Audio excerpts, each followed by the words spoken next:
Hello friends, आपका स्वागत है। आज का हमारा जो टॉपिक है वो है राजस्थान की नदियों से संबंधित जो एमसीक्यू है वो डाल रहे हैं। ये जो एमसीक्यू है आपके लिए काफ़ी इम्पोर्टेंट है, वो साबित होंगे। कई बार एग्ज़ाम में पूछे भी जा चुके हैं और साथ में हम इनके जो है वो कई तथ्य हैं वो भी बताएंगे जो भी आपके लिए इम्पोर्टेंट होंगे। तो चलिए स्टार्ट करते हैं।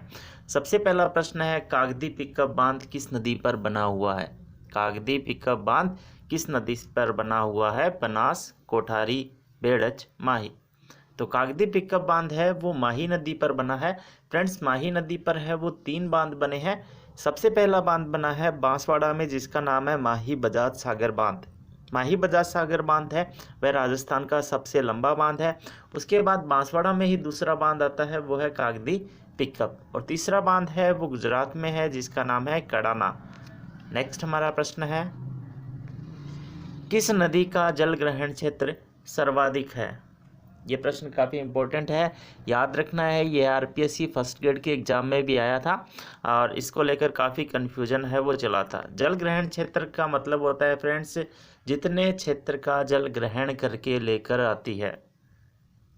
तो राजस्थान के सर्वाधिक क्षेत्र का जल ग्रहण करके लेके आती है बनास नदी, क्योंकि ये राजस्थान के 6 जिलों से होती हुई आती है। और इस नदी और इसकी सहायक नदियाँ जितने क्षेत्र का जल ग्रहण करके लाती है वो राजस्थान में सबसे ज़्यादा है बनास नदी का।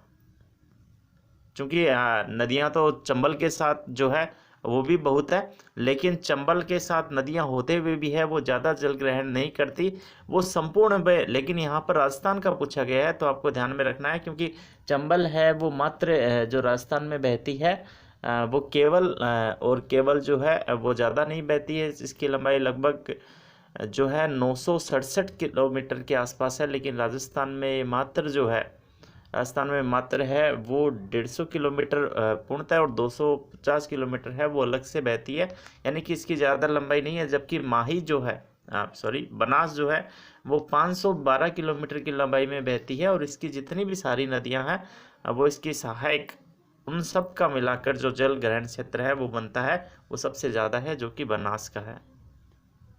नेक्स्ट है, चंबल नदी की अपवाह प्रणाली किस प्रकार की है?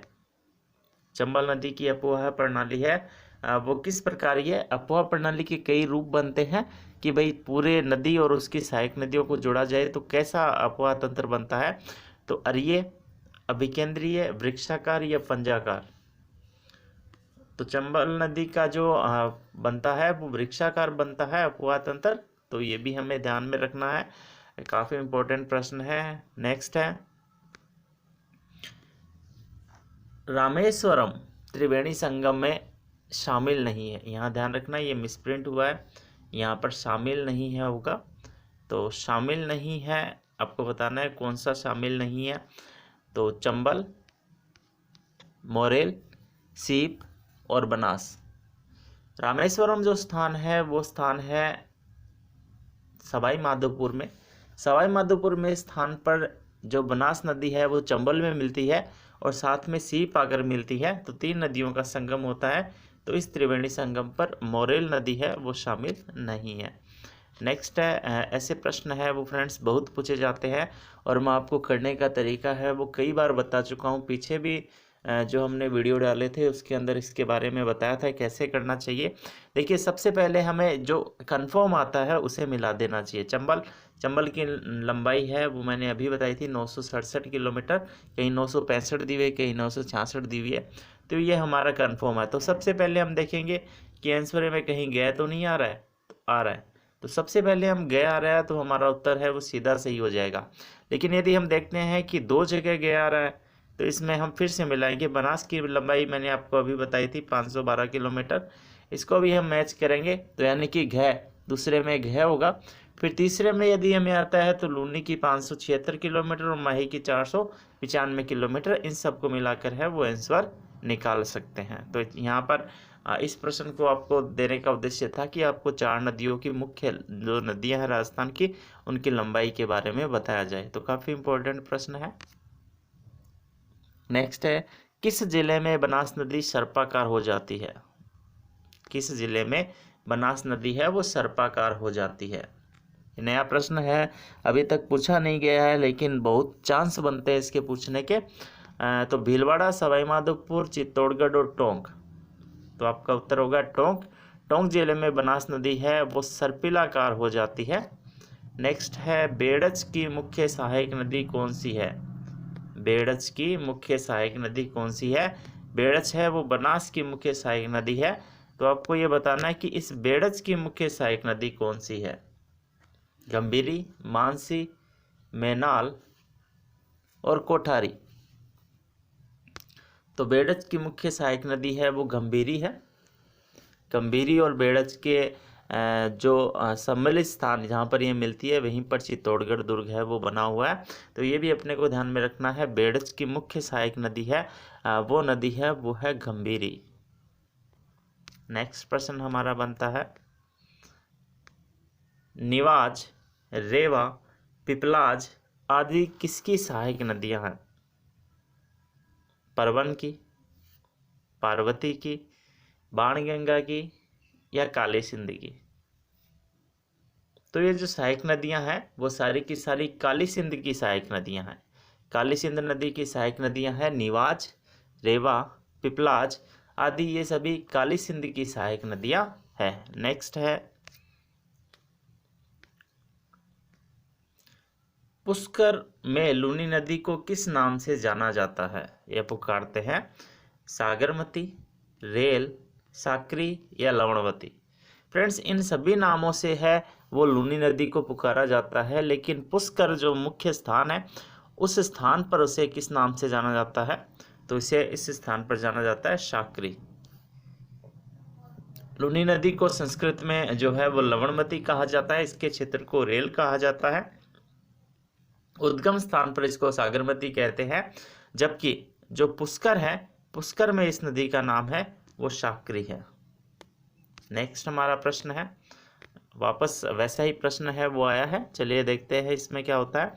बैतली, सुमेलित करना है। बैतली ये सहायक नदियाँ किसकी है? बैतली जाखम की सहायक नदी है, माही की है, परवन की है या पार्वती की है? आपको इनमें से देखना है कि बैतली है वो किसकी सहायक नदी है।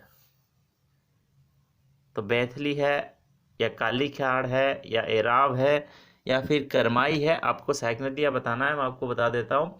बैतली जो सहायक नदी है वह है बैतली जो सहायक नदी है वो है पार्वती की। काली खाड़ जो सहायक नदी है वह है परवन की। काली खाड़ और परवन जो सहायक नदी है वहाँ पर जो है वो एक दुर्ग भी बना हुआ है। एराव, एराव जो सहायक नदी है वो माही की है।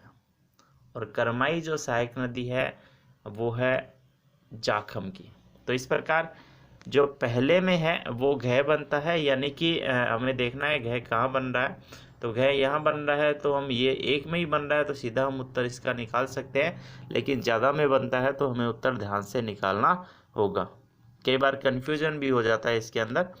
नेक्स्ट प्रश्न है, लूनी की किस सहायक नदी का उद्गम पाली से नहीं होता? लूनी की लगभग सहायक नदियां हैं वो पाली से निकलती है, लेकिन इनमें से एक नदी है जिसका उद्गम है वो पाली से नहीं होता। किसका नहीं होता? बांडी, मीठड़ी, जोजड़ी, सूकड़ी।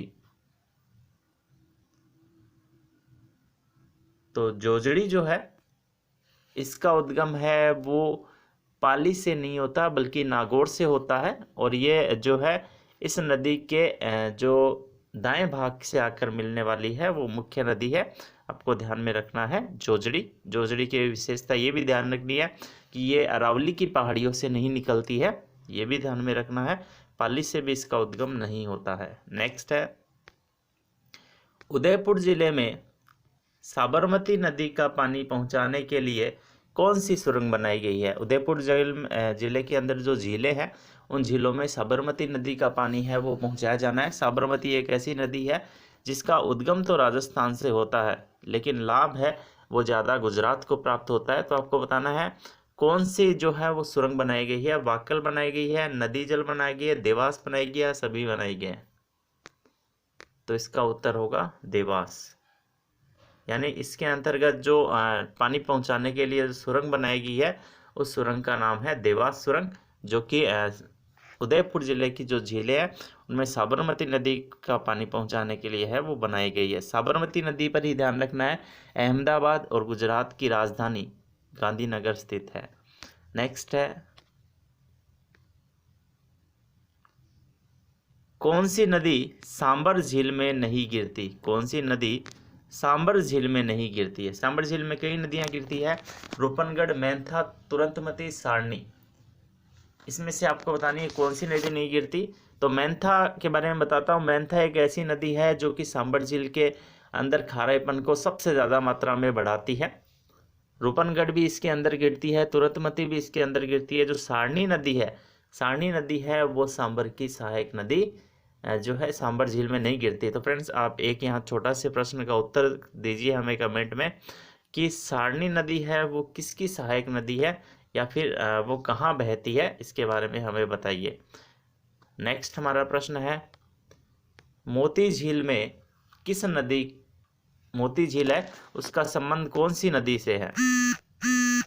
रूपनगढ़, मेंथा, साबी, रूपारेल।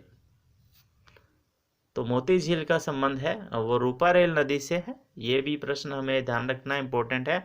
मोती झील का जो संबंध है वो रूपारेल से है, क्योंकि इसके अंदर रूपारेल नदी का पानी है वो डाला जाता है। नेक्स्ट प्रश्न है हमारा काफ़ी इम्पोर्टेंट, पहले की तरह जैसे मैंने बताया था उसी तरह हमें उत्तर ढूंढने होंगे इसमें।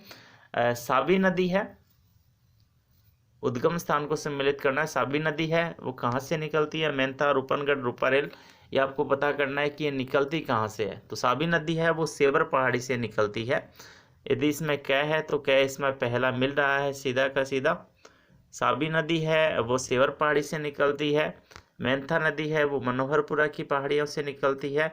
रूपनगढ़ है वो किशनगढ़ की पहाड़ियों से निकलती है। और रूपारेल है वो उदयनाथ की पहाड़ियों से निकलती है। तो फ्रेंड्स, ये काफ़ी इंपॉर्टेंट प्रश्न है, इससे संबंधित टॉपिक और मैटर है वो और डाल दिया जाएगा। तो आप ज़्यादा से ज़्यादा है वो इसके PDF वगैरह प्राप्त करने के लिए जो है वो आप हमारे टेलीग्राम चैनल से जुड़िए, जिसका लिंक है वो डिस्क्रिप्शन में दिया हुआ है। साथ ही ऐप का लिंक भी डिस्क्रिप्शन में दिया हुआ है, जहाँ से आप है वो काफ़ी सामग्री है प्राप्त कर सकते हैं। धन्यवाद।